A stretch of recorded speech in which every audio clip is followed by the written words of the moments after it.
Gubernur Provinsi Sumatera Selatan Haji Hermanderu meminta pihak kontraktor pembangunan flyover Simpang Sekip agar dipercepat. Tujuannya agar mobilitas masyarakat tidak terganggu. Deru menjanjikan reward jika pembangunan flyover bisa diselesaikan lebih cepat kepada pihak Waskita dan Kencana KSO. Pembangunan flyover Sekip Jalan Basuki Rahmat resmi dimulai setelah dilakukan groundbreaking pada Selasa 7 Juni oleh Gubernur Sumsel Haji Hermanderu.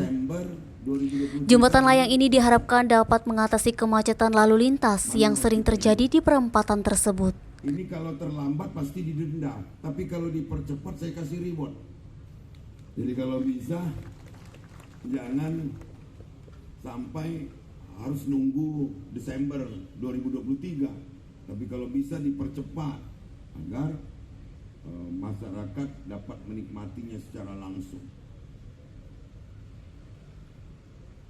Kepada Pak Budi Amin, saya berterima kasih atas percepatan dari proses sinergi kita ini, pemerintah kota, pemerintah provinsi, dan Kementerian PU yang sharing dalam pendanaan, dalam pembangunan ini.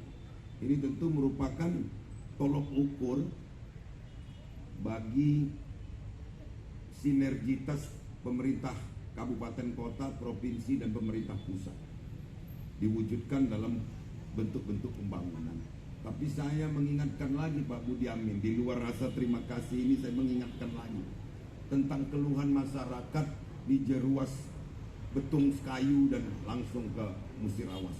Ini hampir setiap hari di medsos itu keluar seakan gubernur membengkalaikan, padahal ini adalah ruas nasional yang memang ada hambatan kemarin di proses tender. Jadi tolong nanti Pak Budi Amin terangkan dengan wartawan bahwa ini retender atau harus dengan pemeliharaan berkala. Silakan Pak Budi Amin, nanti wartawan tanya dengan beliau nih, supaya jangan ada sakwa sangka dan tuduhan seakan-akan pilih kasih.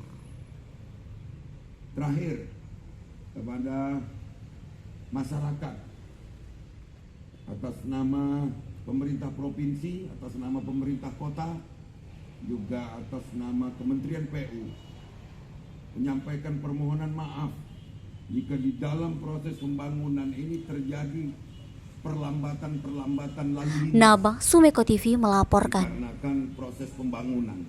Tapi